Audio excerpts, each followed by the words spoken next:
The fluorescent lights of the diner buzzed like dying wasps above my head, casting everything in a sickly yellow glow that made the coffee in my cup look more like motor oil than anything drinkable. My feet throbbed inside my worn sneakers.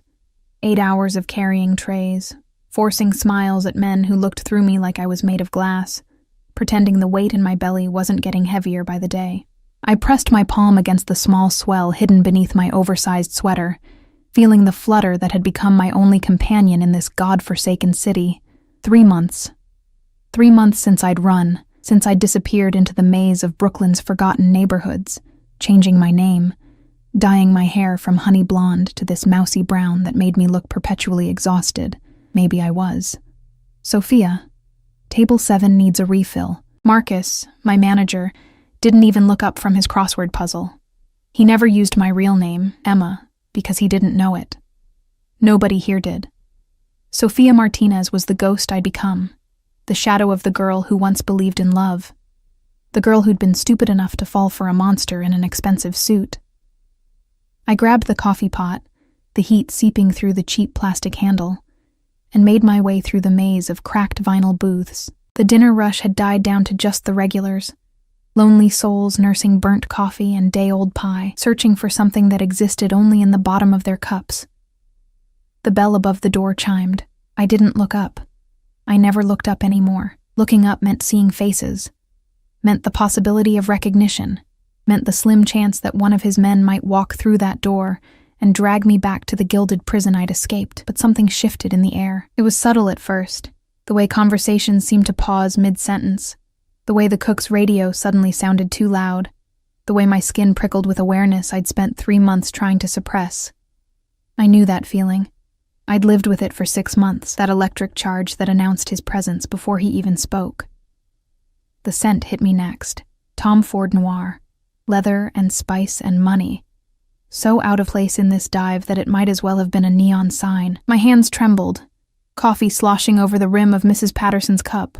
Sorry, I muttered, grabbing a napkin, keeping my eyes down, always down. No harm done, sweetie. Her voice was kind, but distant. Everyone's attention had shifted to the door. I could feel him watching me. Every instinct screamed at me to run, to drop the coffee pot, sprint through the kitchen, disappear into the night. But running would draw attention. Running would confirm what I couldn't let him know. So I cleaned Mrs. Patterson's spill with steady hands that belonged to someone else, someone braver than me, and turned toward the counter. He sat in the corner booth, my breath caught in my throat like a trapped bird. Dante Moretti hadn't changed. 3 months might as well have been 3 seconds. His black suit was tailored to perfection, the kind of expensive that whispered rather than shouted, stretched across shoulders that could carry the weight of empires. Dark hair swept back from a face that belonged in Renaissance paintings. All sharp angles and dangerous beauty. A fallen angel who'd learned to love the fall. But it was his eyes that destroyed me, gray like storm clouds, like gunmetal, like the sky before everything goes to hell. They tracked my every movement with the patience of a predator who knows his prey has nowhere left to run. 2 men flanked him, his shadows, always his shadows. Marco with the scar across his jaw, and Luca, who smiled too much for someone who killed without hesitation. My manager approached their table, his usual gruffness replaced by something that looked like fear. Smart man. I turned away, focusing on wiping down the counter with mechanical precision. Maybe he hadn't recognized me. Maybe the hair dye and the weight loss and the exhaustion carved into my face had been enough. Maybe the brunette waitress. His voice cut through the diner's ambient noise like a blade through silk. Deep, accented with the old country his family had left 2 generations ago, but never truly abandoned. Send her over. My heart stopped. Marcus's eyes found mine across the room, confusion written plainly on his face. He didn't know. Couldn't know. To him, I was just Sophia, the quiet girl who never caused trouble, who took extra shifts, who disappeared into the background like smoke. I couldn't refuse. Refusing would raise questions, so I grabbed my notepad, pressed my free hand against my belly one more time, a silent promise to the life growing there, and walked toward the booth where my past sat waiting. Each step felt like moving through concrete. Up close, he was even more devastating. The harsh diner lights loved him the way they hated everyone else, casting shadows that emphasized the cruel beauty of his mouth, the aristocratic line of his nose. A thin scar ran along his left cheekbone, new since I'd left. I wondered who'd been brave enough, or stupid enough to put it there. I wondered if they were still alive. "What can I get you?" My voice came out steady, another small miracle. He didn't answer immediately. Instead, those gray eyes traveled over my face with the thoroughness of someone conducting an investigation. I felt stripped bare, every secret exposed, every lie transparent as glass. Coffee. Black. He paused, his gaze dropping briefly to my chest, then back to my face. "You look familiar." My blood turned to ice water. "I have one of those faces. Do you?" It wasn't a question. His fingers drummed once against the table. A gesture I recognized, one he made when he was thinking, calculating. "How long have you worked here?" "Few months." I kept my answers short, my eyes on my notepad. "Anything else?" "Your name?" The question hung in the air between us like a loaded gun. The lie tasted like ash. "Sophia. Sophia." He repeated it slowly, as if testing the weight of it, searching for the crack in my armor. "Italian?" My father was. Another lie. Another brick in the wall between us. One of his men, Marco, leaned in and whispered something. Dante's expression didn't change, but something flickered in his eyes. Recognition? Suspicion? I couldn't tell anymore. 3 months ago, I could read him like a book written in my native language. Now he was a stranger wearing a familiar face. Just the coffee then. He dismissed me with a slight nod. I should have felt relief. Instead, I felt the trap closing. I made it back to the counter on legs that barely held me, poured his coffee with hands that shook despite my best efforts. The cup rattled against the saucer. A tiny betrayal. When I returned to his table, he was on his phone, speaking in rapid Italian. I caught fragments. "Warehouse district. By morning." No witnesses. Before he noticed me and switched to English. "Grazie." He took the cup without looking at me, his attention on whatever business demanded blood and money in equal measure. I turned to leave. Wait. That single word froze me in place. "You're pregnant." It wasn't a question. My hand instinctively moved to my belly before I could stop it. Another betrayal. My body confessing what my mouth refused to admit. "That's not..." "How far along?" His voice had changed, dropped into a register that made my spine straighten with old, conditioned response. "I don't see how that's any of your business." The temperature in the booth seemed to drop 10 degrees. Marco and Luca shifted, their casual poses becoming alert. Dante set his phone down with careful precision, his full attention now locked on me like a spotlight I couldn't escape. "Answer the question." 3 months. The truth slipped out before I could stop it. Muscle memory. The way I'd always answered him, always obeyed even when every fiber of my being screamed resistance. His jaw tightened. Those gray eyes turned to steel. "Take off your sweater." "What?"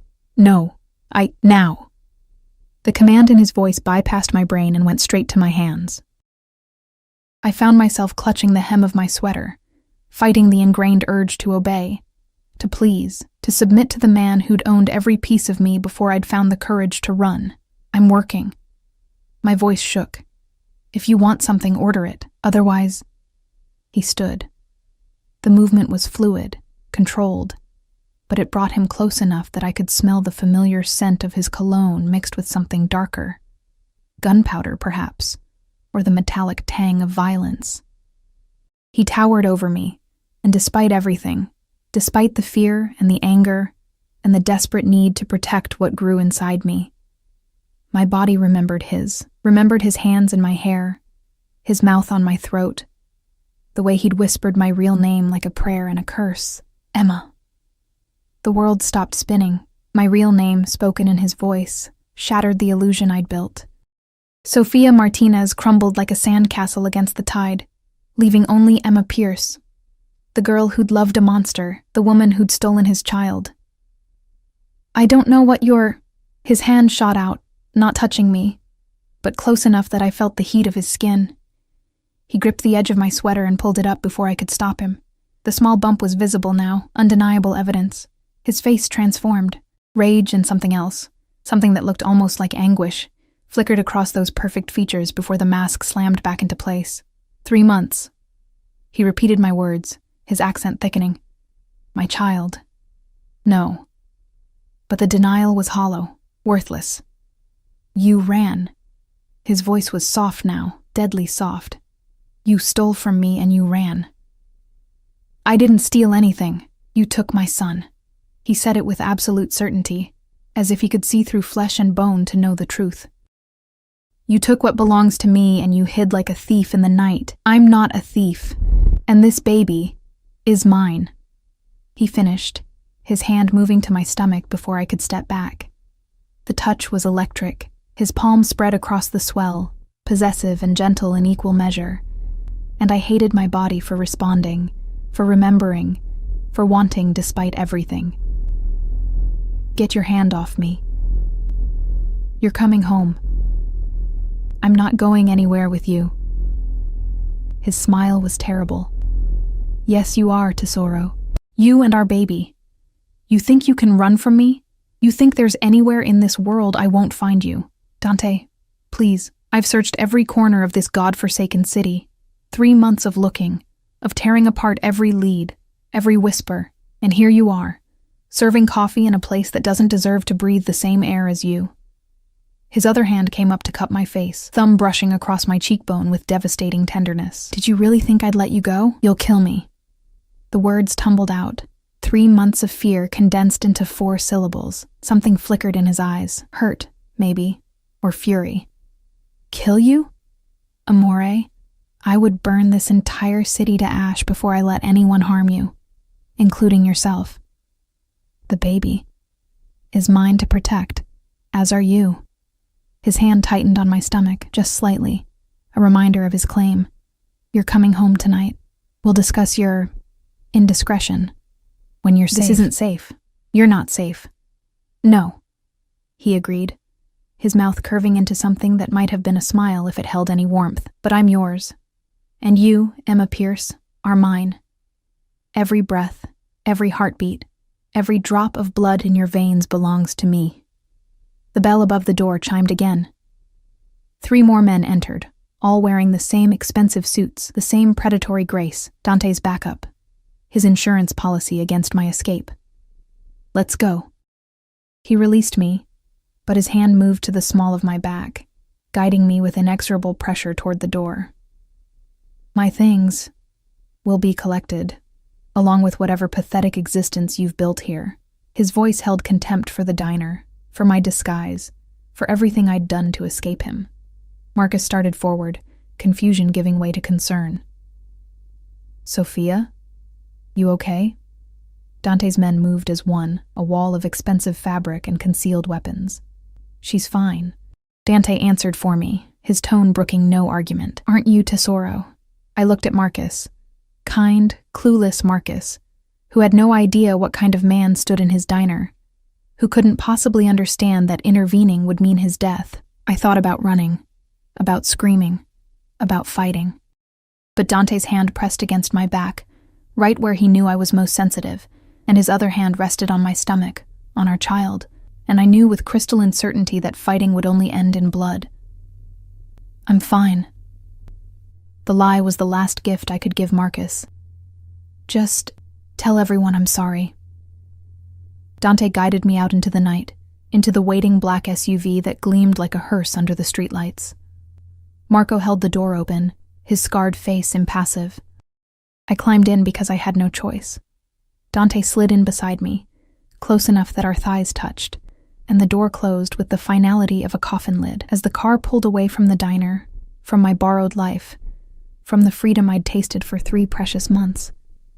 Dante's hand found mine in the darkness. Welcome home, amore, he whispered, bringing my knuckles to his lips. You have no idea how much I've missed you. And as the city lights blurred past the tinted windows, I felt the baby flutter inside me. A small, trapped thing, just like its mother. The penthouse smelled exactly as I remembered. Sandalwood and leather, expensive whiskey and the faint metallic tang that never quite disappeared no matter how many times the cleaners scrubbed. Blood had a way of lingering in places like this, seeping into the marble and the mahogany, becoming part of the foundation. Dante's hand remained on my lower back as he guided me through the foyer, past the floor-to-ceiling windows that showcased Manhattan, like a kingdom laid out for its king. The city glittered below us, oblivious to the cage I'd just been locked inside. Nothing's changed. The words escaped before I could stop them. Everything's changed. His voice was low, dangerous. You made sure of that when you left. The living room opened before us, all sleek lines and dark furniture, art worth more than most people made in a lifetime, hanging on walls the color of midnight. A fire crackled in the fireplace, because of course he'd known he was bringing me back tonight. Of course he'd prepared. Dante Moretti didn't leave anything to chance. Sit. He gestured to the leather sofa, but it wasn't a suggestion. I remained standing, my arms wrapped around my middle, protecting the swell that had given me away. How did you find me? How did I? He laughed, but there was no humor in it. Tesoro, I own half this city. The other half fears me. Did you honestly think dyeing your hair and hiding in Brooklyn would be enough? You weren't looking in the right places. I was looking everywhere. He moved to the bar cart, poured 2 fingers of amber liquid into a crystal tumbler. Every hospital, every clinic, every women's shelter within 100 miles. I had men watching bus stations, train terminals, airports. I froze your bank accounts, tracked your phone until you were smart enough to destroy it. He'd done all of that. Of course he had. Then why did it take 3 months? Dante took a slow sip of his drink, his eyes never leaving mine. Because you were cleverer than I gave you credit for. Cash transactions only, no digital footprint, working in places beneath my notice. His lip curled. That diner, serving degenerates and drunks. Carrying my child while you pretended to be someone else. Our child. Mine. The word cracked like a whip. You lost the right to claim otherwise when you ran. The baby kicked, as if in protest. I pressed my hand against the spot, feeling the tiny rebellion beneath my palm. I had reasons. Reasons. Dante set his glass down with careful control. But I saw the rage simmering beneath his polished exterior. Enlighten me, Emma. What possible reason could justify stealing my heir and disappearing in the middle of the night? You killed him. The accusation tore from my throat. 3 months of silence breaking like a dam. Marco told me, before I left. He told me what you did to Tommy. Dante's expression didn't change, but something dark flickered behind his eyes. Your ex-boyfriend had a name? Don't. My voice shook. Don't pretend you don't remember. He came to me, Dante, 2 days before I left. He was terrified, said he needed money to run because he'd stolen from you. He said you were going to kill him. He was right to be terrified. Dante's voice was ice. He stole $50,000 from one of my shipments. Did he mention that part when he was crying to you? He said it was a mistake. A mistake. Dante moved toward me with predatory grace. Each step measured, controlled. He skimmed from my operation for 6 months before I caught him. 6 months of thinking he was smarter than me, that I wouldn't notice money disappearing from my own warehouses. I backed up until my legs hit the sofa. You didn't have to kill him. Yes, I did. He loomed over me now, close enough that I could see the new scar on his face more clearly. A thin white line that somehow made him more dangerous, more beautiful. In my world, theft is betrayal. Betrayal is death. He knew the rules. He was 23 years old. He was a thief who made the mistake of running to my woman for help. Dante's hand shot out, gripping my chin, forcing me to meet his gaze. Did you give him money, Emma? The question hung between us like a blade. Answer me. $500. The confession felt like swallowing glass. It was all I had in cash. I told him to run, to get as far away as possible. Dante's jaw tightened, a muscle ticking beneath the skin. You helped him. I didn't know the whole story. I couldn't let him die. So instead, you made yourself complicit. His thumb brushed across my lower lip, the gesture almost tender, except for the fury in his eyes. Do you have any idea what my enemies would do if they knew Dante Moretti's woman was helping thieves escape justice? I'm not your woman. His laugh was harsh. You're carrying my child. You wear the marks I put on your skin. You smell like me even now, 3 months later, because your body remembers who it belongs to. His other hand moved to my throat, not squeezing, just resting there like a promise. You are mine, Emma. You've always been mine. You're insane. About you? Yes. He released me suddenly, stepping back, and the absence of his touch felt like a loss I refused to acknowledge. Take off your sweater. We did this already. Now. The command in his voice bypassed every rational thought. My hands moved to the hem, trembling, hating myself for the obedience coded into my muscles. I pulled the oversized sweater over my head, standing before him in my worn tank top and the cheap maternity jeans I'd bought at a thrift store. Dante's eyes traveled over my body with an intensity that made my skin burn. The tank top clung to the small bump, undeniable proof of what we'd created together. Dio mio, he breathed, moving forward again. You're showing. That's what happens when you're pregnant. His hands settled on my hips, thumbs brushing the exposed skin where my tank top had ridden up.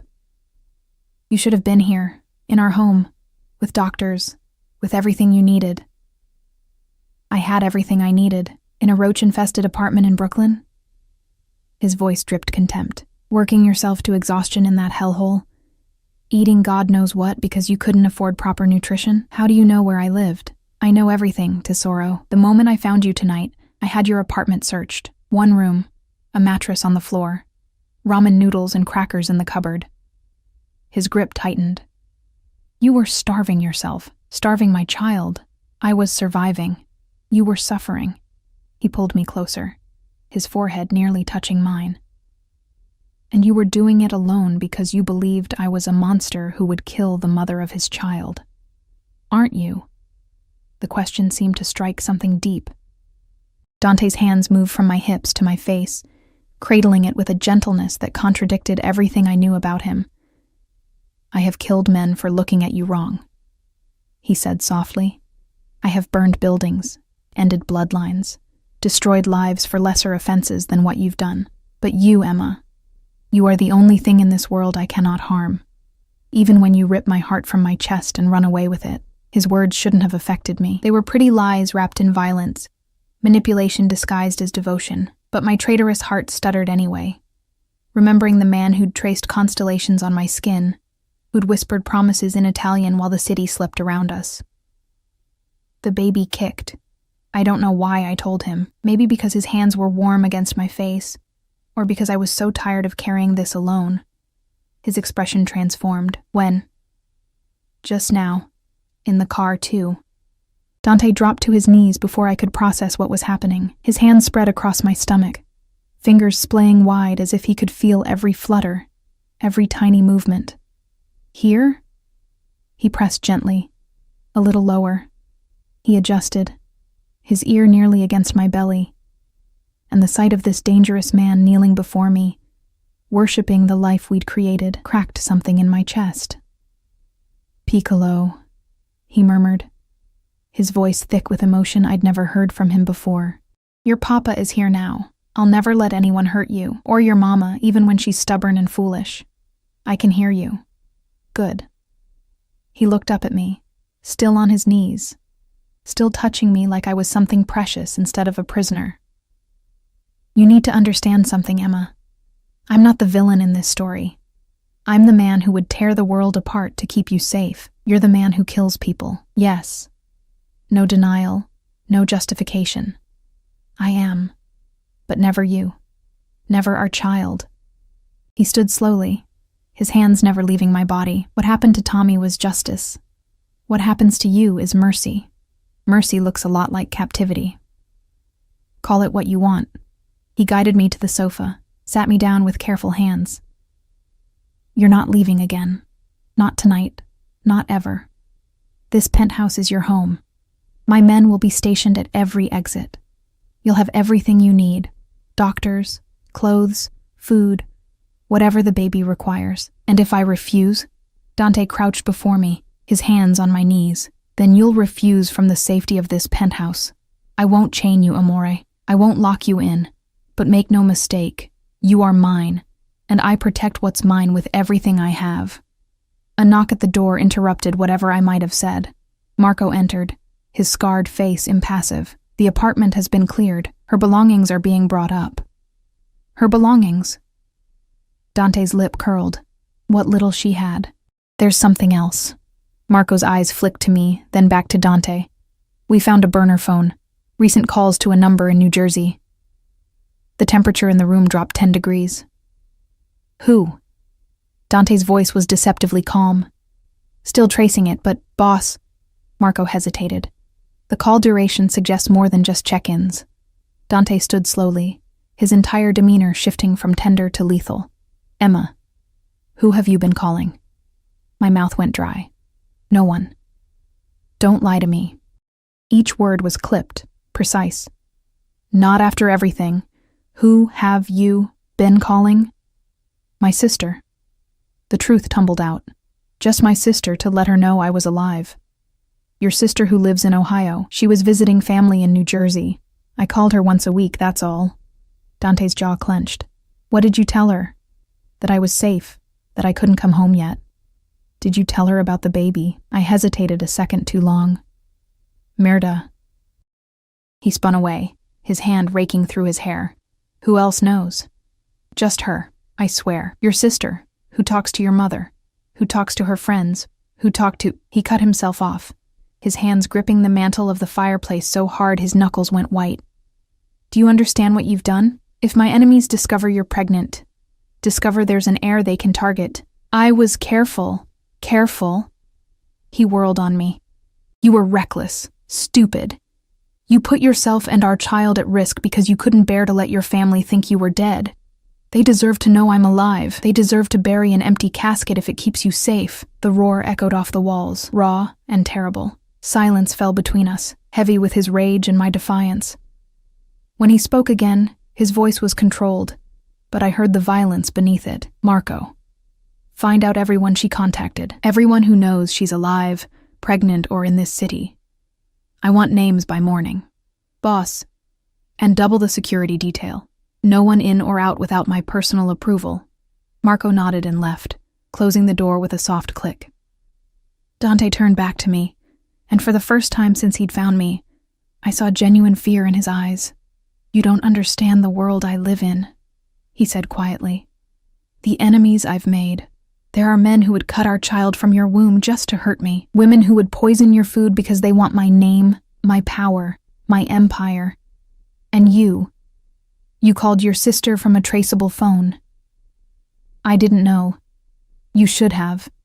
He moved to the window, staring out at the city he ruled. "But you didn't, because I never told you the whole truth. I kept you separate from the worst of it, tried to give you a normal life while I built my kingdom on blood and bones." The admission hung in the air between us. "Starting tomorrow, that changes," he continued. "You'll learn everything. The families, the territories, the threats. You'll know who to trust, no one except me, and who would kill you for sport. You'll understand why I can't let you go. And if I still want to leave..." He turned to face me, his expression carved from granite.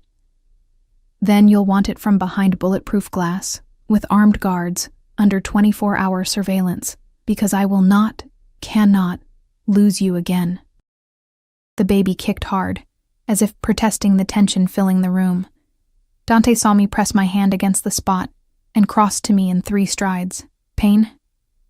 "No. Just... active." His hand covered mine, and we stood there in the firelight, connected by the life between us and the violence surrounding us. "I'm going to be a father," he said, wonder creeping into his voice. "Me. Dante Moretti, who never wanted attachments, never wanted weakness, and now I have both in abundance." "Is that what I am? Weakness?" "You're everything." His free hand cupped my face. "My strength and my weakness, my heaven and my hell, the only person who could destroy me, and the only person I would let." He kissed me then, and I hated that I kissed him back. Hated that my body remembered his, hated that 3 months of freedom dissolved the moment his mouth claimed mine. When he pulled away, his thumb traced my swollen lips. "Welcome home, amore mio," he whispered. Our real life starts now. Morning light filtered through the floor-to-ceiling windows like an interrogation lamp, harsh and unforgiving. I woke in Dante's bed, our bed, as he'd corrected me last night, wrapped in Egyptian cotton sheets that probably cost more than my entire 3 months of rent in Brooklyn. The mattress remembered my shape. The pillows still held the faint scent of my old perfume, the one Dante had bought me from a boutique in Paris. Everything here remembered me, even when I'd tried so hard to forget. The space beside me was empty, but still warm. I pressed my palm against the indentation where Dante's body had been, feeling the heat seep into my skin. He'd held me all night, his hand possessive on my belly, his breath warm against my neck. Every time I'd shifted, trying to put distance between us, he'd pulled me closer. Murmuring Italian words I pretended not to understand. Mia. Sempre mia. Non ti lascerò mai andare. Mean. Always mine. I'll never let you go. A soft knock preceded the door opening. A woman I didn't recognize entered carrying a tray, mid-40s, elegant in a way that spoke of old money and older discretion. Her eyes swept over me with clinical efficiency. Good morning, Miss Pierce. I'm Dr. Castellano. Mr. Moretti asked me to examine you and the baby.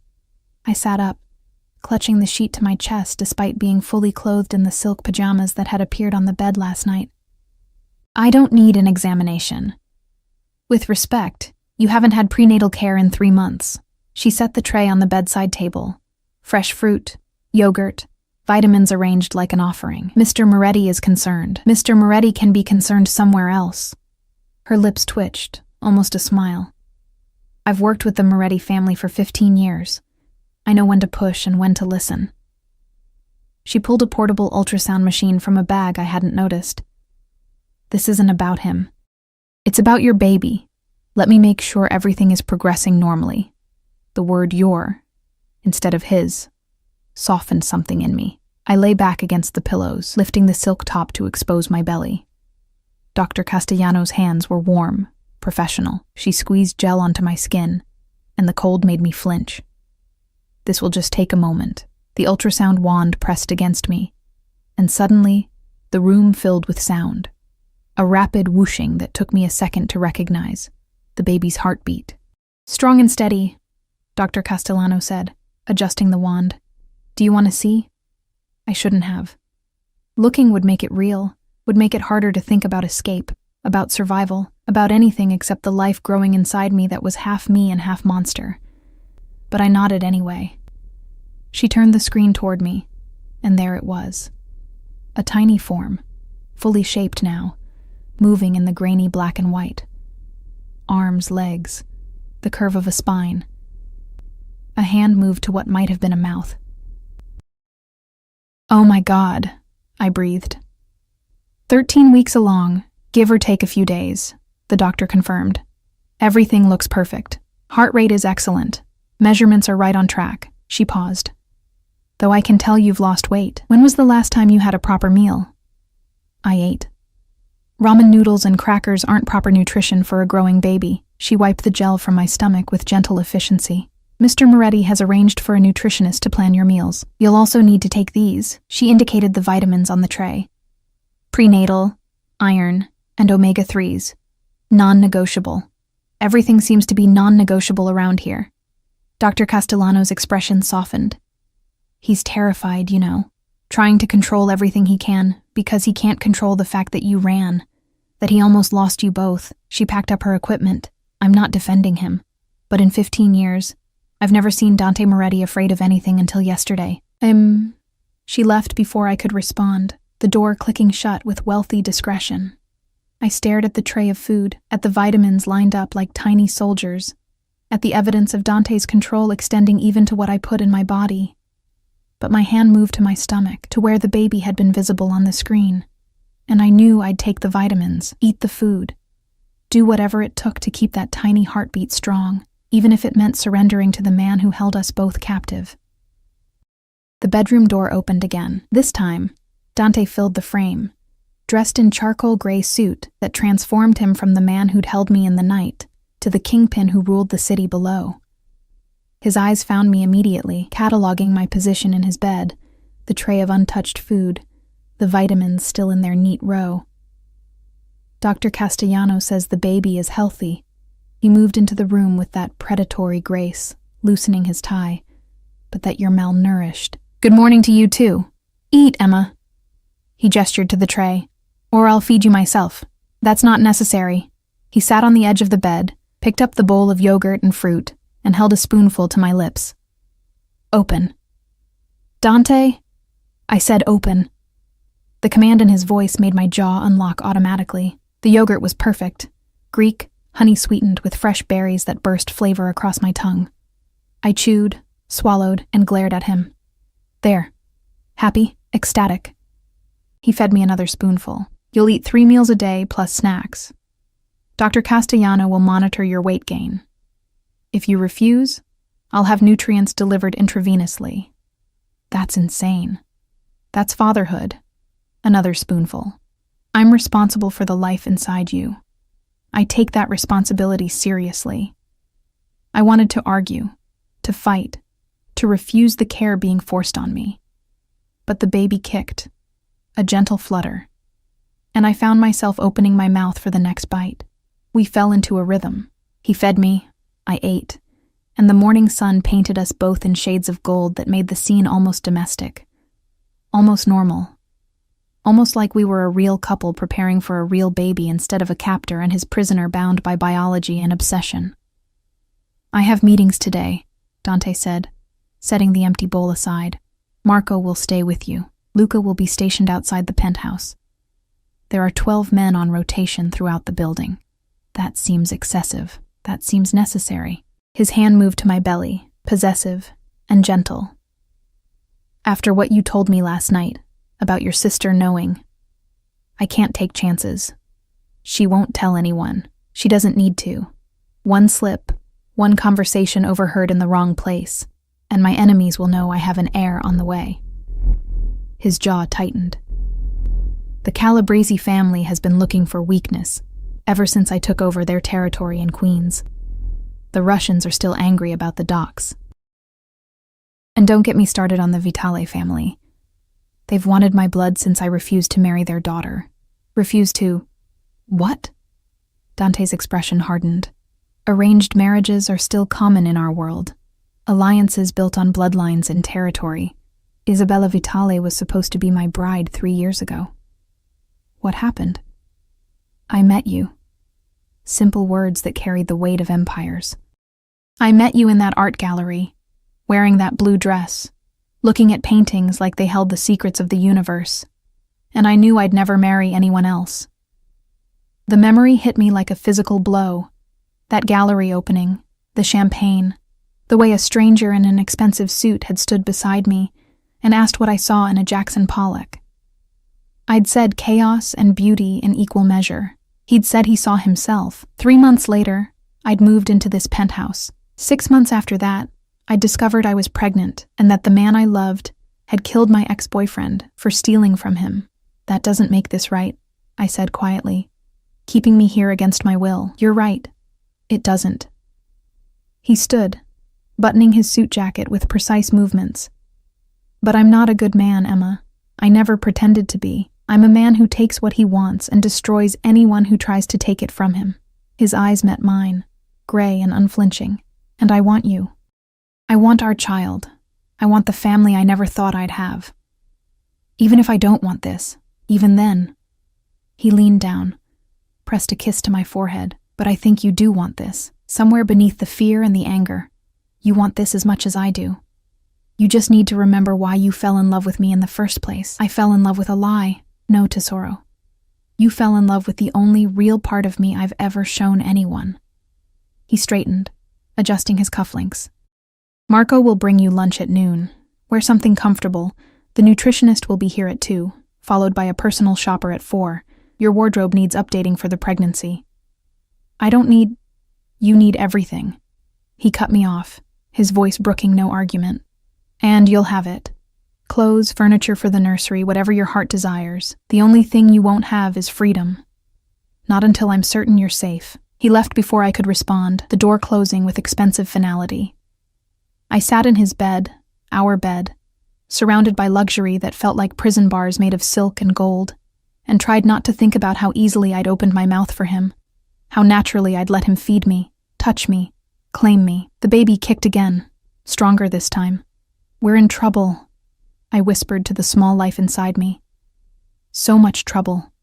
The afternoon unfolded exactly as Dante had dictated. Marco appeared at noon with lunch: grilled salmon, roasted vegetables, quinoa, all arranged like art on bone china. He stood by the window while I ate, his scarred face impassive, but I caught him watching me with something that might have been sympathy. "How long have you worked for him?" I asked, more to break the silence than out of genuine curiosity. 12 years. Marco's voice was surprisingly gentle for a man who looked like he'd been carved from violence. "Since we were kids, really. He saved my life. I owe him everything. Even helping him keep me prisoner?" "You're not a prisoner, Miss Pierce. You're protected." Semantics.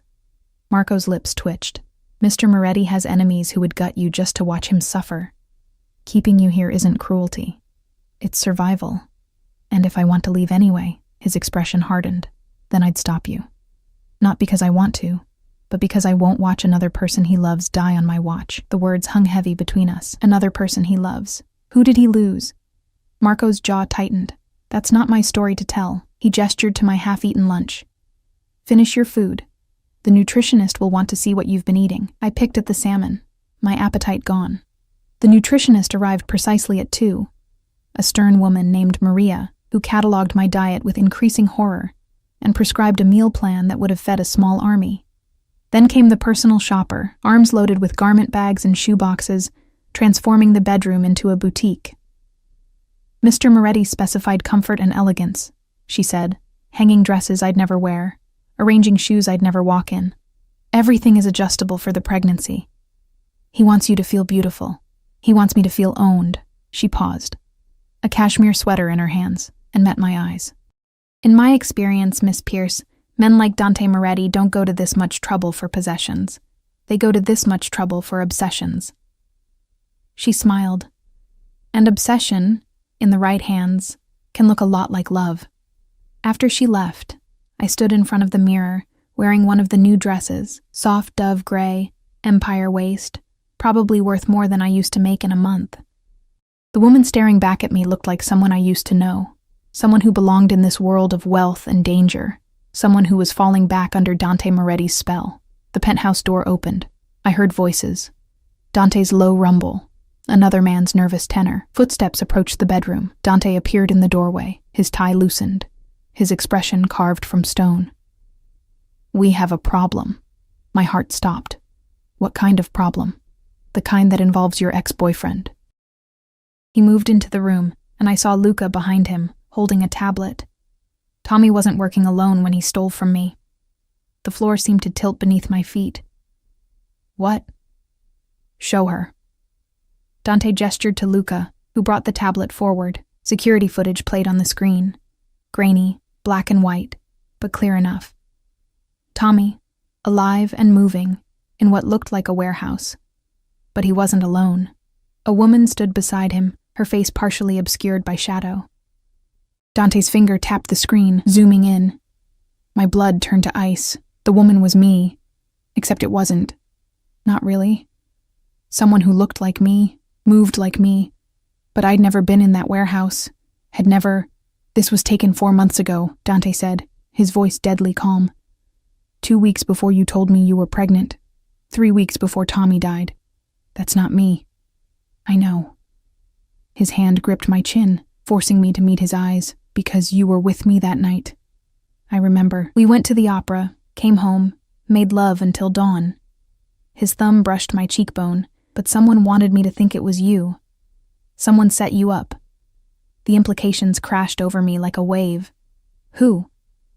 That's what I'm going to find out. He released me, his expression shifting from tender to lethal. But first, I need to know. Did Tommy ever mention anyone? A partner? A friend? Someone who might have wanted to frame you? I tried to think past the panic. He mentioned a girl once.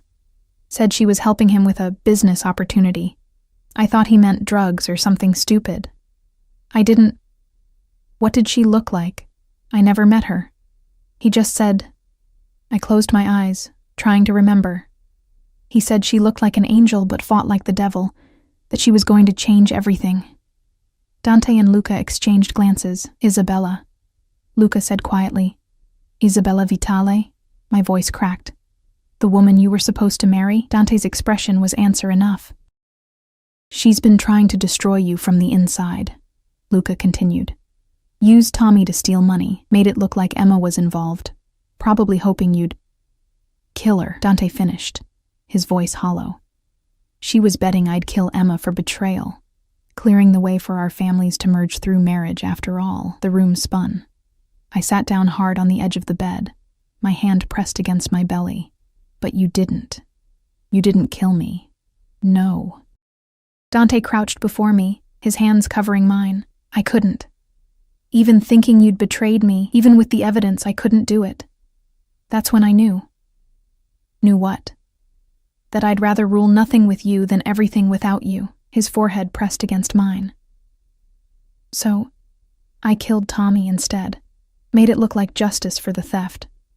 When really, I was protecting you from a truth I thought would destroy us both. Tears burned behind my eyes. You should have told me. I know. I ran because I thought you were a monster. I am a monster, Amore. Just not to you. Never to you. And Isabella? His expression went cold. We'll learn that some prices are paid in blood. The war room was everything I'd imagined and nothing I'd prepared for. Deep in the bowels of the penthouse, accessed through a hidden elevator behind Dante's study, it sprawled like the nerve center of an empire built on violence and fear. Screens covered one wall, showing feeds from across the city. Warehouses, docks, restaurants that served as fronts for money laundering. A massive table dominated the center, scattered with maps marked in red and black, territories carved up like a butcher's diagram. Dante had brought me here at dawn, his hand protective on my lower back as we descended into his true kingdom. I want you to see everything, he'd said, his voice rough from a sleepless night spent planning Isabella Vitale's destruction. No more secrets. No more lies. You need to understand the world our child will inherit. Now I stood beside him as men filtered in, his captains, his soldiers, the infrastructure that kept the Moretti Empire running while the city slept above us. They eyed me with curiosity and barely concealed skepticism. A pregnant woman in their sacred space, the boss's obvious weakness on display. Marco arrived last, closing the door with a heavy thud that sounded like a coffin lid. Gentlemen, Dante's voice cut through the murmurs, commanding instant silence. Some of you know Emma. For those who don't, she's mine, the mother of my heir. And she stays for this meeting because what we discuss affects her directly. No one argued. No one would dare. Luca stepped forward, pulling up footage on the main screen.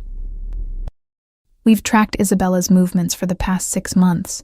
She's been building her own network, skimming from her father's operations to fund it. The warehouse where she met with Tommy Martinez is one of 12 properties she controls through shell companies. 12. Dante's voice was ice, right under Salvatore Vitale's nose. Her father doesn't know, Marco confirmed. Or he's pretending not to. Either way, Isabella's been playing a long game. Tommy Martinez was just one piece. We've identified 4 other men she recruited. All small time, all desperate enough to steal from you. The screen shifted, showing faces I didn't recognize. Young men, hungry looking, the kind who saw crime as their only ladder out of poverty. Where are they now? Dante asked. 2 are dead. 1 disappeared 3 weeks ago. We're still looking. The last one? Luca paused. Turned up at St. Vincent's Hospital yesterday with his throat cut. He lived long enough to talk. And? He confirmed Isabella orchestrated the entire operation, used a lookalike to frame Emma, planned to present the evidence to you after Tommy was dead, make it look like Emma was the mastermind. Luca's expression hardened. She wanted you to kill Emma yourself. Figured grief and rage would make you sloppy, easy to manipulate into the marriage your families arranged. My stomach churned. I pressed my hand against the small swell of my belly, feeling the baby shift inside me. This woman, this stranger who looked like an angel, had tried to have me murdered by the man I loved. She underestimated you, I said quietly. Dante's hand found mine, fingers lacing together. She underestimated us. He turned back to his men. I want every property she owns burned to the ground, every account frozen, every man who worked for her brought to me alive. And Isabella? Marco asked. Untouched. For now. Dante's smile was terrible. I want her to watch everything she built turn to ash. Then I'll deal with her personally. Her father will retaliate, one of the captains warned. Salvatore Vitale won't let you destroy his daughter without consequences. Then he should have raised her better. Dante's voice was final. Meeting adjourned. I want updates every 6 hours. The men filed out, leaving us alone in the room full of screens and secrets. I stared at the maps, at the territories marked in Dante's color, and tried to reconcile the man who'd fed me yogurt this morning with the one who'd just ordered an empire's worth of destruction. Say it. Dante's voice came from behind me. Whatever you're thinking. I'm thinking that this is your world. Violence and revenge and blood. I turned to face him, and I'm thinking our baby will grow up in it. Yes. No apology, no justification. But our baby will grow up protected, loved, with everything I never had. What didn't you have? He was quiet for a long moment, his eyes distant. My father was weak. Let other families push him around, take what was ours, disrespect our name. I watched him drink himself to death because he couldn't handle the weight of what he'd inherited. His jaw tightened. I was 15 when I took over. 15 years old. And I had to prove I was strong enough to lead, ruthless enough to keep what was mine. How did you prove it? I killed the man who killed my father. Simple words, delivered without emotion. Hung him from the Brooklyn Bridge as a message. The Moretti family doesn't forgive, doesn't forget, doesn't show weakness. That's a lot of pressure for a 15-year-old. That's survival. He moved closer, his hands settling on my hips. But with you, Emma, I'm not that scared kid anymore. I'm not fighting to prove myself. I'm fighting to protect what I love, by burning down Isabella's empire. By eliminating threats. His thumbs traced circles on my hip bones. She tried to take you from me, tried to trick me into killing you. There's no punishment severe enough for that crime. The baby kicked, hard enough that Dante felt it. His expression transformed, the killer disappearing, replaced by wonder. Fort, he murmured, strong, like their mother, or stubborn, like their father. He smiled. A real smile, the kind I'd fallen in love with in that art gallery. We're going to be terrible parents. Probably. I found myself smiling back. But at least the baby will never doubt we'd burn the world down for them. Never. He pulled me closer, his forehead resting against mine. I need you to trust me, Emma. I need you to believe that everything I do to keep you safe. Even holding me prisoner? Especially that. His lips brushed mine, soft and devastating, because losing you would destroy me. And a destroyed Dante Moretti is dangerous for everyone. The kiss deepened, and I let it. Let myself remember why I'd loved him despite the violence, despite the danger. His hands were gentle on my body, reverent, worshipping the changes pregnancy had brought. When we finally broke apart, we were both breathing hard. Come upstairs, he said against my mouth. Let me show you the nursery. You built a nursery? I had it built 3 months ago. The day you left, I knew I'd find you. Knew I'd bring you home. He took my hand, leading me toward the elevator. I've been preparing for our child since the moment you disappeared. The nursery took my breath away. Soft sage green walls, hand-painted with a forest scene that looked like something from a fairy tale. A crib made of dark wood, clearly custom, with linens so soft they felt like clouds. A rocking chair by the window, positioned to catch the morning light. Shelves already lined with books, toys, stuffed animals that probably cost more than my entire childhood, but it was the mural that destroyed me. Painted above the crib, a mother and father stood in a clearing, holding a small child between them. The father was dark-haired, strong-featured. The mother had honey-blonde hair and delicate features. The child was just a shadow, waiting to be filled in with reality. You painted me, I whispered, before you found me. How did you know I'd come back? Because you're mine. Dante stood behind me, his arms circling my waist, his hands splayed across my belly. Because this child is ours. Because some things are inevitable, amore. Like gravity, like breathing, like us. I turned in his arms, looking up at this man who'd terrorized a city to find me, who'd built a nursery for a child he'd never seen, who killed without hesitation, but touched me like I was made of porcelain. I'm still angry with you. I know. I still don't trust you completely. I'll earn it back. His hand cupped my face, however long it takes, and if Isabella comes for us, she won't get the chance. His voice dropped, cold and final. Tonight her world ends. Tomorrow ours begins. Night fell over Manhattan like a velvet curtain, and I watched from the penthouse windows as Dante's empire went to work. My phone, a new one, untraceable, that Dante had given me, buzzed with updates from Luca, warehouse on Pier 47, secured. Brooklyn location, cleared. Assets frozen. Each message was another piece of Isabella's kingdom crumbling. I should have felt guilty, watching a woman's life's work dissolve. Instead, I felt safe, protected. Because this woman had wanted me dead, had manipulated events to put a target on my back, and Dante was erasing her like she'd never existed. You should rest.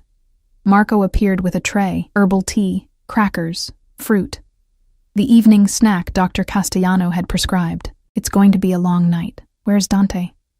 Handling the final location personally.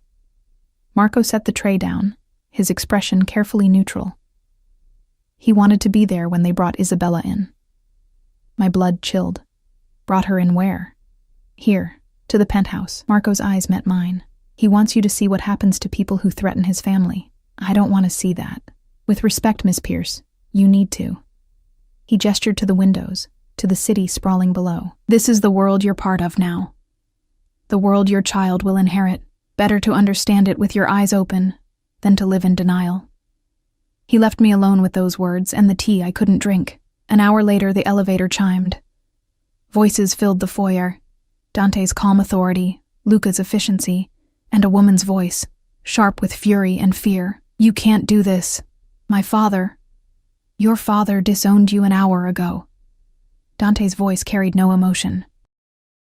When I showed him the evidence of your embezzling, of your failed assassination attempt, of every law you broke building your pathetic little empire, he called you a disgrace to the Vitale name. You're lying. Am I?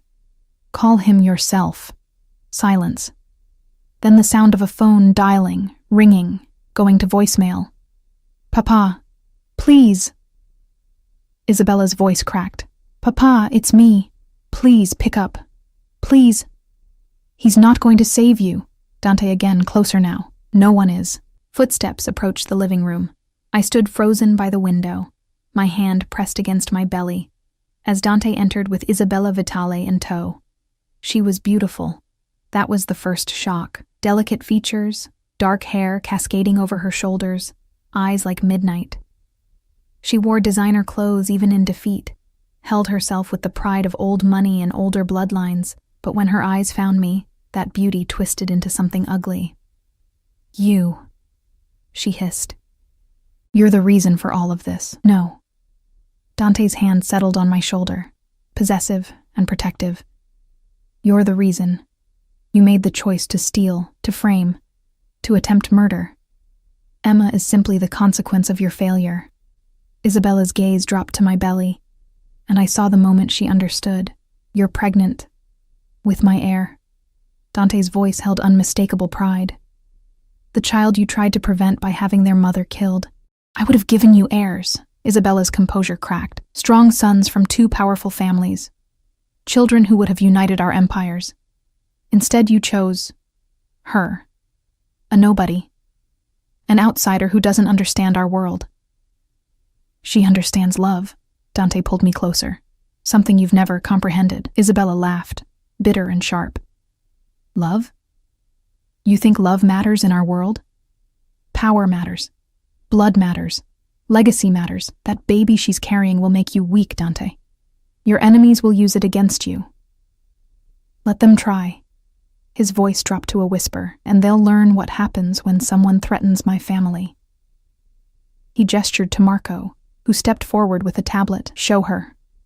The screen displayed financial records, properties, accounts. Everything Isabella had built, now systematically destroyed. Each asset seized, each connection severed, each ally turned away. "You have nothing," Dante said simply. "No money, no properties, no family. You're a ghost in a world you tried to rule. You can't. My father will." "Your father signed the papers himself." Marco showed her the documents. "He's disowned you, Isabella. You're no longer a Vitale. You're nothing." I watched her face crumble, watched the realization of total defeat sink in. Part of me felt pity, a small part. The rest remembered that this woman had wanted me dead, had manipulated events to make the man I loved into my executioner. "What happens now?" Isabella's voice was barely a whisper. "Now?" Dante considered. "You leave New York, tonight. Luca will escort you to the airport. You have a one-way ticket to Rome and enough money for 6 months. After that, you're on your own. You're letting me live?" Shock colored her features. "I'm letting you exist." Dante's correction was deliberate, because killing you would start a war I don't need. "But make no mistake, if you ever set foot in this city again, if you ever come near my family, if you even speak Emma's name, I won't be merciful twice." Isabella's eyes found mine one last time. "He'll get tired of you," she said, venom in every word. "Men like Dante Moretti don't stay faithful, don't stay satisfied. Give him a year, maybe 2, and he'll be looking for something new, something better. That's the difference between you and me." I kept my voice steady, channeling strength I wasn't sure I possessed. "You see him as a prize to be won. I see him as a man to be loved, and love doesn't expire when things get difficult." Dante's hand tightened on my shoulder. "Get her out of here," he told Luca. "I don't want to see her face again." They escorted Isabella to the elevator, her designer heels clicking against marble like a countdown. When the doors closed on her furious, defeated expression, the penthouse fell silent. Dante turned me in his arms, his hands framing my face. "You defended me," he said. Wonder in his voice. "You defended me first." I pressed my palm against his chest, feeling his heartbeat race beneath expensive fabric. 3 months ago, when you couldn't bring yourself to believe I'd betrayed you, you chose love over evidence, over logic. I chose you. He kissed me softly. "I'll always choose you." The baby kicked between us and we both smiled. "Come to bed, amore," Dante murmured against my mouth. "Let me show you what forever looks like." 6 months later, the first snow of winter fell over Manhattan like a benediction. I stood at the nursery window, my hand resting on the swell of my belly. Massive now, heavy with the life ready to enter the world any day. Behind me, Dante assembled a crib mobile, cursing softly in Italian when the pieces refused to cooperate. The sight of the city's most feared crime lord struggling with baby furniture made me smile despite the Braxton Hicks contractions that had been plaguing me all morning. "You could ask Marco to do that," I said, watching his reflection in the window. "Marco doesn't get to build our son's first mobile." Dante's voice held absolute conviction. "That honor is mine, our son." The ultrasound at 20 weeks had confirmed what Dante had somehow known from the beginning. A boy with his father's strong heartbeat, and his mother's stubborn refusal to cooperate during measurements. Dr. Castellano had laughed when the baby kept turning away from the scanner, hiding his face like he already understood the value of privacy in the Moretti world. We'd named him Alessandro, after Dante's grandfather, the one good man in a family tree full of violence. "How are you feeling?" Dante abandoned the mobile, crossing to me with those careful steps he'd adopted once my center of gravity shifted. His hands settled on my hips, supporting weight I could no longer carry alone. Like I'm smuggling a bowling ball, I leaned back against his chest. "Dr. Castellano says any day now." "Good." His palms spread across my belly, and Alessandro responded immediately, pushing against his father's touch. "I'm ready to meet him, ready to hold him, ready to start our real life." Our real life had already begun, though neither of us had noticed exactly when. Maybe it was the night Isabella left, when Dante had carried me to bed and made love to me like I was something precious he'd almost lost. Maybe it was the morning I'd woken to find him reading pregnancy books, taking notes in the margins with the same intensity he brought to business dealings. Or maybe it was the afternoon I'd attended my first family meeting, 8 months pregnant and unafraid, and watched hardened criminals defer to the woman carrying the Moretti air. The shift had been gradual, like seasons changing. My anger had softened into understanding. His possessiveness had evolved into partnership. We'd learned to navigate the violence of his world and the vulnerability of mine, finding balance in the space between. I'd stopped thinking about escape 3 months ago. Now I thought about home. "Your mother called again," I said, watching the snow accumulate on the windowsill. "She wants to visit after the baby comes." Dante tensed. His relationship with his mother was complicated. She'd remarried after his father's death, moved to Florida, built a life separate from the empire her son controlled. They spoke rarely, and never about the business that had consumed her first husband. "What did you tell her?" "That she's welcome whenever she wants to come." I turned in his arms, meeting those gray eyes that still made my heart stutter. Alessandro should know his grandmother, both of them. My own mother had visited twice, her initial horror at my situation giving way to grudging acceptance when she saw how Dante treated me, like a queen, like the center of his universe, like everything he'd never known he wanted until I'd stumbled into his gallery and changed his world. "You're too forgiving," Dante murmured, his thumb tracing the curve of my jaw. "I'm practical," I corrected. "Our son deserves a family, Dante. Not just soldiers and business associates, real family. People who love him without agenda. He'll have you." Dante's hand moved to my belly again. That's more than I ever had. The raw honesty in his voice still surprised me sometimes. 6 months of living together without the option of running had stripped away the walls between us. We'd fought, God, how we'd fought, about his overprotectiveness, my stubbornness, the future we were building on a foundation of blood and money. But we'd also laughed, made love, planned for a child who would inherit both our strengths and our flaws. "He'll have both of us," I said firmly. "You're going to be an amazing father." "I'm going to be a terrified father," he admitted. "What if I'm too much like my old man? What if I push Alessandro into this life when he deserves better? Then I'll be there to remind you that love is stronger than legacy." I pressed my palm against his chest, feeling his heartbeat race. "And Alessandro will choose his own path, Dante. We'll make sure of it." A contraction hit, stronger than before. I gasped, gripping Dante's arms for support. His expression transformed instantly. "Emma, what's wrong?" "Nothing. Just..." Another contraction. Harder. Lower. "Oh. Oh, what does oh mean?" Panic crept into his voice. "It means..." I looked down at the puddle forming at my feet, at the wetness soaking through my dress. "It means your son has decided today is a good day to be born." For 3 seconds, Dante Moretti, the man who'd stared down rival bosses, who'd orchestrated the fall of empires, who feared nothing and no one, froze completely. Then he exploded into action. "Marco!" His voice thundered through the penthouse. "Get the car! Now! Luca, call Dr. Castellano! Everyone else, move! Dante, calm down! Calm down! You're in labor!" He swept me into his arms like I weighed nothing, cradling me against his chest. "How far apart are the contractions? Did your water just break? Is the baby okay? Are you okay?" "I'm fine. The baby's fine."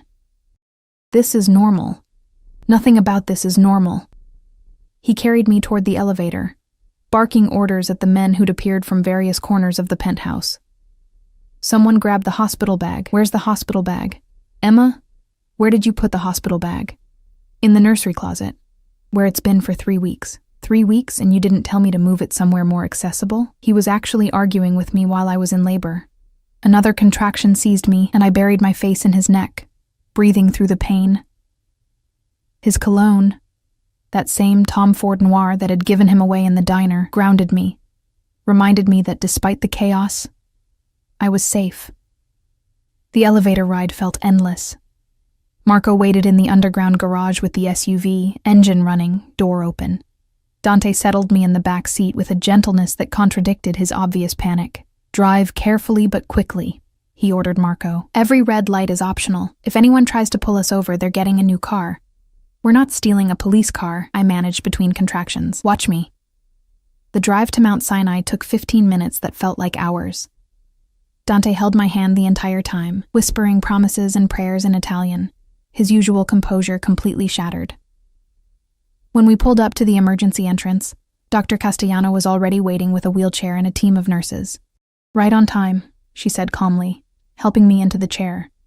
"How far apart are the contractions?" 4 minutes. I gasped as another one hit, maybe 3. First babies usually take longer, but let's get you checked. She wheeled me toward the elevators while Dante hovered, his hand never leaving my shoulder. The private suite he'd reserved months ago was ready, more like a luxury hotel room than a hospital, with soft lighting and comfortable furniture, and a view of the city that reminded me how far I'd come from that diner in Brooklyn. Dr. Castellano examined me with efficient professionalism. "You're at 6 centimeters. Moving fast for a first labor. We'll get you set up with an epidural if you want one." "Yes," I said immediately. "No." Dante looked horrified. "You want them to stick a needle in your spine?" "I want them to stop the pain. What if something goes wrong? What if—" Dr. Castellano fixed him with a look that had probably terrified medical students for decades. "Mr. Moretti, your job right now is to hold your wife's hand. Tell her she's doing great and stay out of my way. Can you handle that?" He opened his mouth to argue, saw my expression, and closed it again. "Yes, doctor." The epidural was heaven. The anesthesiologist, a calm woman who'd clearly dealt with panicking fathers before, administered it with barely a pinch. Within 20 minutes, the contractions dulled to manageable pressure. Dante sat beside my bed, holding my hand like it was the only thing keeping him anchored to earth. "I'm sorry," he said quietly. "I'm handling this badly. You're handling this like a man who's terrified of losing what he loves." I squeezed his fingers. "It's actually kind of sweet." "Sweet." He laughed, rough and strained. "I've faced down men with guns and knives. I've negotiated with psychopaths and survived assassination attempts. But watching you in pain, Emma, it's destroying me. Then it's a good thing the hard part is almost over." It wasn't. Labor stretched into hours, contractions that registered on monitors but barely touched me thanks to the epidural. Dr. Castellano checking dilation with increasing frequency. Nurses coming and going, adjusting equipment, monitoring Alessandro's heartbeat, strong and steady, just like his father. Dante never left my side. Marco brought food that neither of us touched. Luca stood guard outside the door, turning away anyone who tried to enter without authorization. My mother called twice, and Dante handed me the phone both times, his expression soft when I talked to her about normal things, the weather, the nursery colors, how excited she was to meet her first grandchild. Around midnight, something changed. Dr. Castellano's expression shifted from routine to alert. His heart rate is dropping slightly with each contraction, not dangerously, but enough to concern me. Dante went rigid. "What does that mean?" "It means we need to move things along." She looked at me. "You're at 10 centimeters. It's time to push." The next hour blurred into a haze of effort and exhaustion, pushing with contractions I couldn't feel, guided by Dr. Castellano's calm directions and Dante's whispered encouragement. The epidural had done its job too well. I couldn't feel anything below my waist, couldn't tell if I was making progress. "I can see his head," Dr. Castellano announced. "One more good push, Emma. One more, and you'll meet your son." I looked at Dante, at this man who'd torn apart a city to find me, who'd built a nursery before he knew if I'd ever return, who was crying now, actually crying, as our child prepared to enter the world. "Together," I whispered. "Together," he agreed, his lips against my forehead. "Always." I pushed with everything I had left. And then, a cry. Sharp, indignant, perfect. "It's a boy." Dr. Castellano lifted a squirming, angry infant into the light. A healthy, beautiful boy. They placed Alessandro on my chest, this tiny creature covered in vernix and fury, and the world stopped. He had Dante's dark hair, my nose and lungs that announced his displeasure at being evicted from his warm sanctuary. "Oh my God," I breathed, my hands cradling his small head. "Oh my God, Dante, look at him." Dante was looking. Staring, actually, like he'd never seen anything more miraculous. His hand reached out, trembling, to touch Alessandro's cheek. Our son turned toward the touch, mouth opening in instinctive search for food. "He knows you," I whispered. "Alessandro." Dante's voice broke on the name. "My son. My son." Dr. Castellano and her team worked around us, delivering the placenta, cleaning me up. But I barely noticed. All my attention was on the baby in my arms, and the man beside me who'd transformed from crime lord to father in a single heartbeat. After they'd cleaned Alessandro and done all the checks, perfect scores, healthy lungs, strong reflexes, a nurse helped me try nursing. He latched immediately, greedy and determined. "Just like his father," I said, exhausted and exhilarated. "Strong like his mother," Dante countered. He'd pulled a chair close to the bed, one hand on my shoulder, the other supporting Alessandro's back. "Emma, He stopped, swallowed hard. "I don't have words. For this. For you. For what you've given me. You gave me this too. I gave you fear and captivity and a life you never asked for. You gave me Alessandro. You gave me love, even when I didn't want it. Even when I ran from it." I leaned my head against his arm, feeling the steady warmth of him. "You gave me home, Dante. Real home. The kind that doesn't need walls or locks or guards. Just us." He kissed me then, soft and reverent, while our son nursed between us. 3 days later, we brought Alessandro home to the penthouse. The nursery that had waited empty for months finally fulfilled its purpose. Dante changed his first diaper, badly, with Marco watching from the doorway and offering completely unhelpful advice. I nursed Alessandro in the rocking chair while snow continued to fall outside the windows. Our son slept in the custom crib, his small chest rising and falling with the rhythm of new life. That first night home, Alessandro woke every 2 hours, crying with the indignation of someone who'd been promised luxury and received hunger instead. Dante brought him to me each time, then sat beside us while I fed our son, his hand gentle on Alessandro's dark hair. "Thank you," he said during the 3 a.m. feeding. "For running, for being caught, for giving me a reason to be better than I was.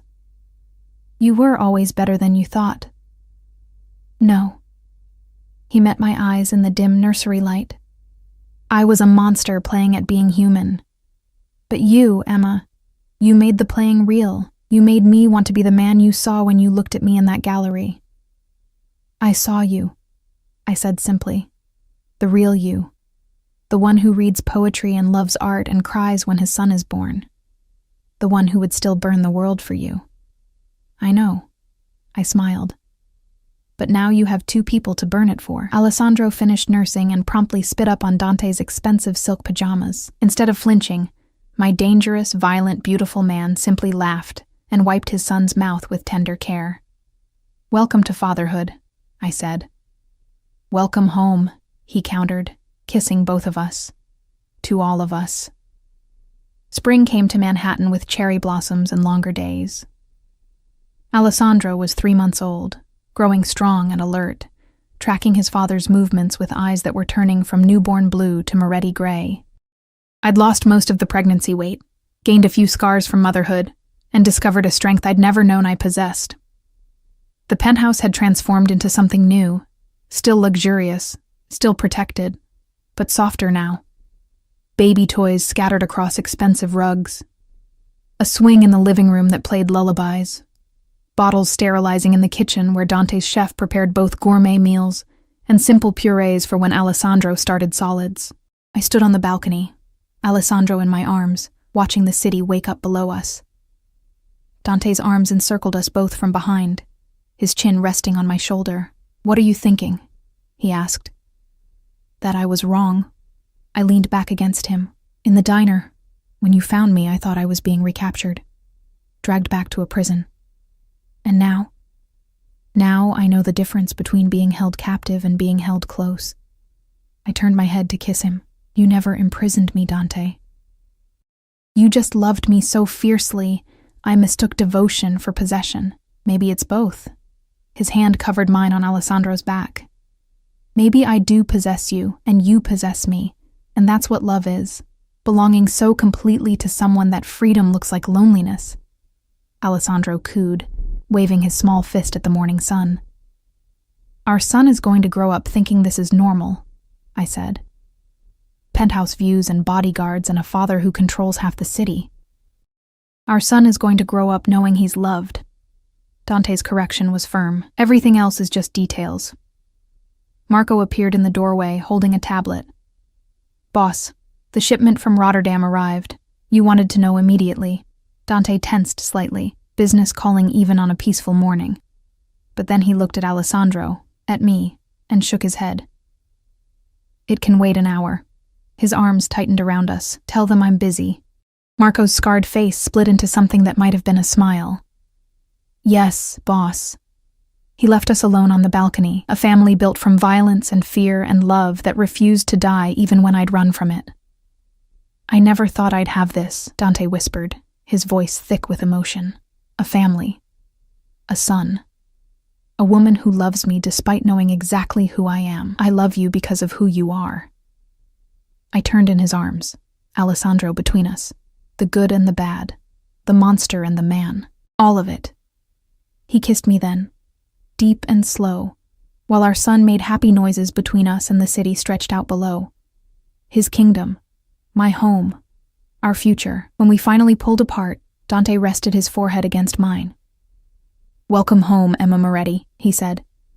And this time, I didn't correct him about the name I'd never officially taken, but had claimed nonetheless. Because he was right. I was home. We were home.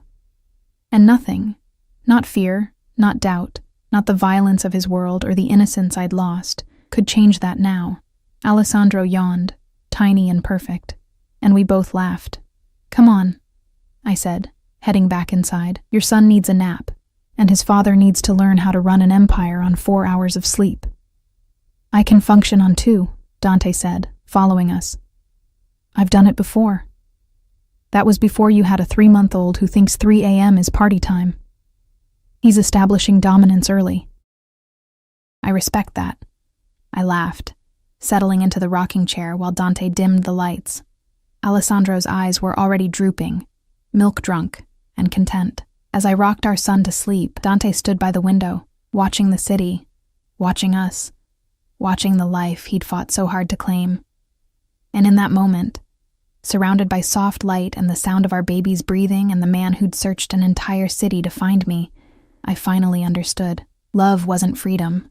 Love was choosing your cage and filling it with everything that mattered. The baby. The man. The future we'd build together on foundations of blood and tenderness in equal measure. Alessandro's breathing deepened into sleep. I carried him to his crib, laying him down with practiced care. Dante's hand found mine in the darkness, and together we stood over our son, watching him dream whatever infants dream, his small fists curled against his cheeks. You and the baby are mine, Dante had said that night in the diner, claiming us both. He'd been right. But what he hadn't known, what neither of us had known, was that we'd claimed him right back. And in the claiming, we'd all found home.